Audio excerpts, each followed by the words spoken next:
Hello friends, आज हम लोग पढ़ेंगे extracting metals in the middle of the activity series. Previous class में हम लोग देखे थे extracting metal in the least बोलने से lowest of the activity series. आज हम लोग देखेंगे middle of the activity series. काफ़ी इंपॉर्टेंट टॉपिक है जिसमें हम लोग 3 चीज़ कवर करेंगे, कैल्सिनेशन, रोस्टिंग और थर्मिट रिएक्शन, जो कि काफ़ी एग्जाम व्यू से काफ़ी इंपॉर्टेंट है। एक ना एक क्वेश्चन तो आएगा ही, चाहे लॉन्ग हो, जो लॉन्ग भी आ सकता है, शॉर्ट भी आ सकता है, कुछ भी आएगा, मगर एक क्वेश्चन आएगा। तो चलिए आज हम लोग देखते हैं कि कैसे एक्सट्रैक्ट करेंगे मेटल्स को अगर वो middle of the activity series में प्रेजेंट हो। जैसे कि मैं पढ़ रहा हूँ, the metal in the middle of the activity series such as iron, zinc, lead, copper, ETC are moderately reactive. जो middle of the activity series में प्रेजेंट होता है जो मेटल, जैसे कि मैं आपको यहाँ रिएक्टिविटी सीरीज में दिखा रहा हूँ, ये देखिए, जैसे कि रिएक्टिविटी सीरीज में आप देख रहे होंगे कि आयरन है, लीड है, ये सब क्या है, ये मॉडरेट है, मतलब रिएक्टिविटी डिक्रीज हो रहा है और ये सब मॉडरेट में पाया जा रहा है, बीच में पाया जा रहा है। तो ये सब का हम लोग आज पढ़ेंगे, ये सब मेटल्स का कैसे एक्सट्रैक्ट करेंगे इसमें से मेटल। तो अब नीचे में दिया हुआ है कि these are usually present as sulphides और कार्बोनेट इन नेचर। ये सब जो मेटल्स होते हैं ये अकेले नहीं पाए जाते, ये सल्फाइड्स और कार्बोनेट के फॉर्म में पाए जाते हैं नेचर्स में। इसके लिए हम लोग क्या करेंगे, therefore prior to reduction the metal sulphides and carbonates must be converted into metal oxide. यहाँ पे समझना बहुत इंपॉर्टेंट चीज़ है कि हम लोग को मेटल ऑक्साइड में कन्वर्ट करने से पहले क्या करेंगे, हम लोग क्या करेंगे, मेटल में कन्वर्ट करने से पहले इसको क्या करेंगे, हम लोग सल्फाइड्स और कार्बोनेट को मेटल ऑक्साइड में तोड़ेंगे। क्या करेंगे, तोड़ेंगे।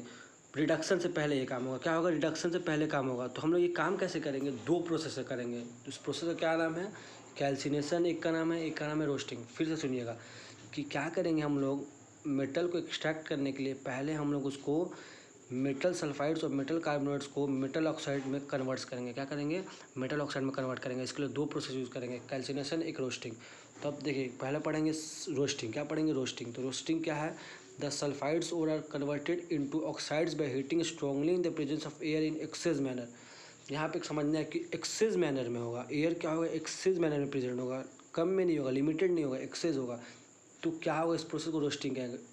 तो किस प्रोसेस को रोस्टिंग कहेंगे, जिसमें सल्फाइड और कन्वर्ट होगा ऑक्साइड में। सिंपल सी चीज़ है।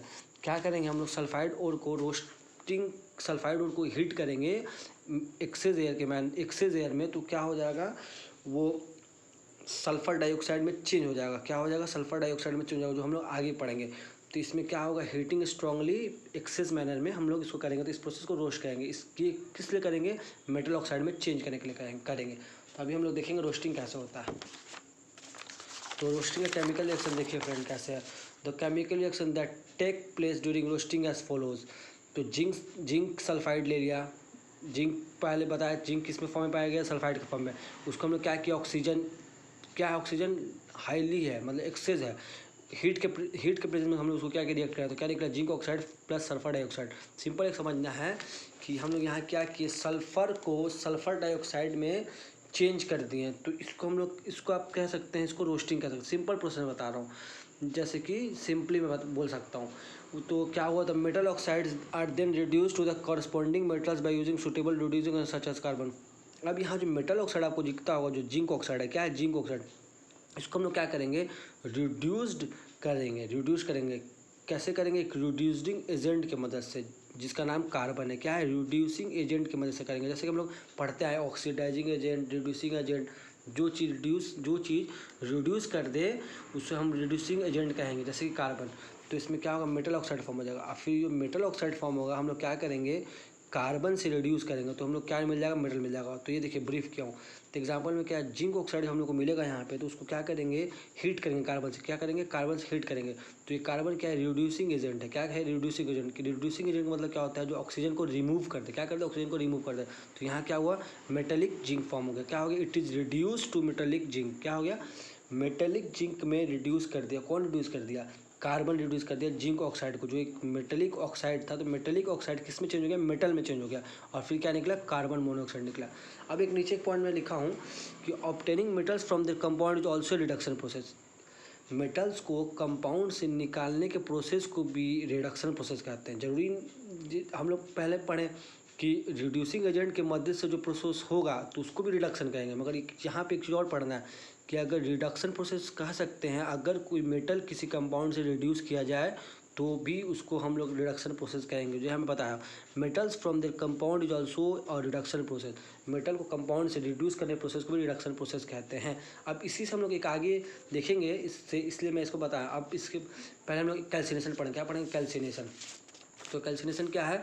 The carbonates are change into oxide by heating strongly in limited air.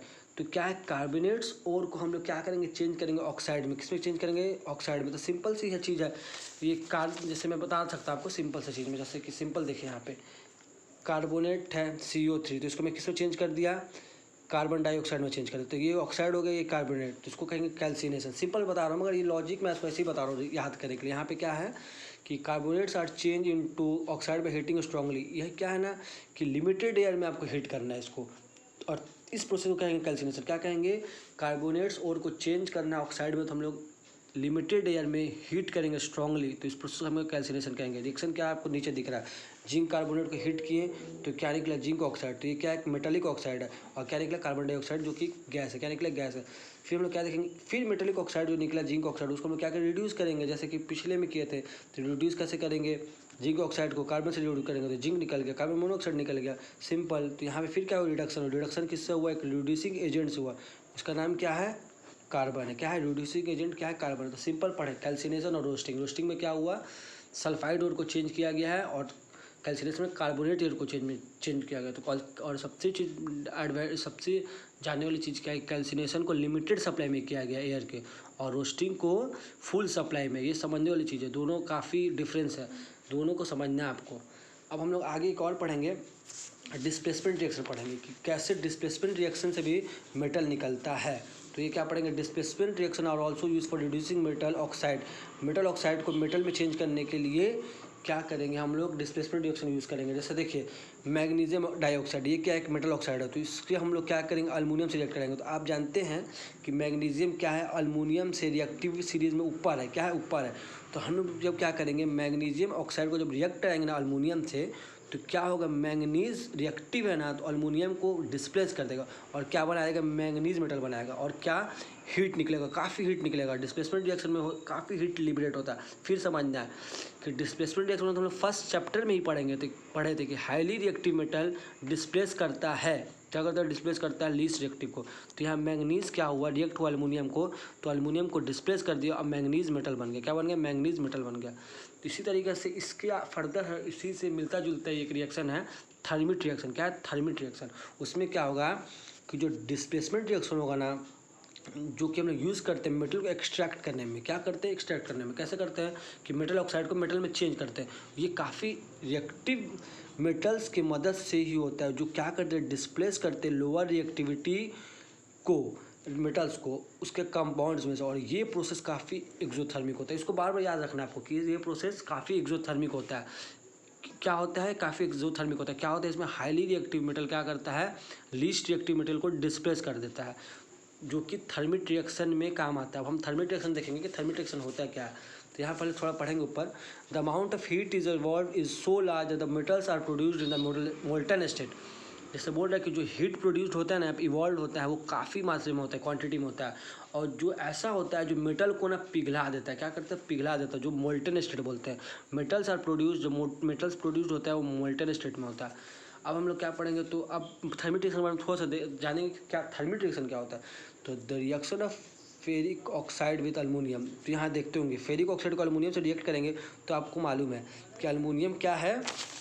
Aluminium देखे होंगे आप रिएक्टिविटी सीरीज में कि अल्मोनियम जो है वो आयरन से मोर रिएक्टिव है। तो हम लोग वो क्या करेगा? आयरन से अल्मोनियम मोर रिएक्टिव है, तो क्या करेगा? आयरन को डिस्प्लेस कर देगा उसके कंपाउंड से। देखिएगा, हाँ समझिएगा कि Fe2O3 को मैं जब रिएक्ट कराया ना, तो Al क्या मोर रिएक्टिव है। क्या मोर रिएक्टिव है? तो इसको क्या करेगा? डिस्प्लेस कर देगा, तो ये बना देगा Al2O3 बना देगा, और ये आयरन निकल जाएगा। और जो ये आयरन निकलेगा ना, ये मोल्टन स्टेट में निकलेगा। क्यों मोल्टन स्टेट में निकलेगा? हीट की वजह से। क्यों? हीट। और ये क्या है? एक्सोथर्मिक रिएक्शन है। और जो ये मोल्टन स्टेट में जो आयरन निकलेगा ना, वही उसका ही काम है, जो वो मोल्टन स्टेट और जो मोल्टन स्टेट में जो आयरन निकलेगा, हम लोग उसको किस काम में यूज़ करते हैं? रेलवे ट्रैक्स में यूज़ करते हैं, और क्रैक मशीन पार्ट्स, मशीन अगर टूट जाता है तो इसमें यूज़ करते हैं। काफ़ी इंपॉर्टेंट है कि थर्मिट रिएक्शन की क्या होता है Fe2O3, जो फेरिक ऑक्साइड अल्मोनियम से रिएक्ट करता है। तो यहाँ पे देखिए रिएक्टिविटी सीरीज में क्या हो रहा है कि अल्मोनियम क्या है ऊपर में रिएक्टिव ज़्यादा है आयरन से, तो क्या होगा अल्मोनियम उसको डिस्प्लेस कर देगा, तो क्या बन जाएगा मेरा आयरन बन जाएगा। आयरन में हमेशा याद रखना कि आयरन मोल्टन स्टेट में बनेगा, किसमें बनेगा मोल्टन स्टेट में, तो इसको हम कहेंगे थर्मिट रिएक्शन। और इसी यही मोल्टन स्टेट का जो आयरन होता है उसको यूज़ करेंगे रेलवे ट्रैक्स और मशीन पार्ट्स को जोड़ने में। तो यही था आज का टॉपिक एक्सट्रैक्शन ऑफ मेटल्स। कल हम लोग पढ़ेंगे extraction of metals from the top of the reactivity series, कल टॉप की देखेंगे। तो आज हम लोग ये क्या पढ़ें, कैल्सिनेशन पढ़ें, रोस्टिंग पढ़ें और थर्मिट रिएक्शन पढ़ते। कैल्सिनेशन में सिंपल क्या हुआ, कार्बोनेट ओर को चेंज कर दिया गया मेटेलिक ऑक्साइड में लिमिटेड सप्लाई ऑफ एयर में, और रोस्टिंग में क्या किया गया, हाई सप्लाई ऑफ एयर में क्या हुआ मेटेलिक ऑक्साइड को चेंज कर दिया गया मेटल में। और इसके लिए हम लोग यूज़ किए रिड्यूसिंग एजेंट जिसका नाम है कार्बन। कार्बन क्या है, रिडक्शन लाता है। रिडक्शन लाने का मतलब क्या, ऑक्सीजन को रिमूव कर देना किसी भी कंपाउंड में से, तो उसको क्या कहेंगे, रिडक्शन कहेंगे। तो आज के लिए इतना काफ़ी है, फिर हम लोग कल देखेंगे एक और टॉपिक। उसके बाद हम लोग देखेंगे बहुत इंपॉर्टेंट है अलॉय, क्या देखेंगे alloy. Okay friends, thank you.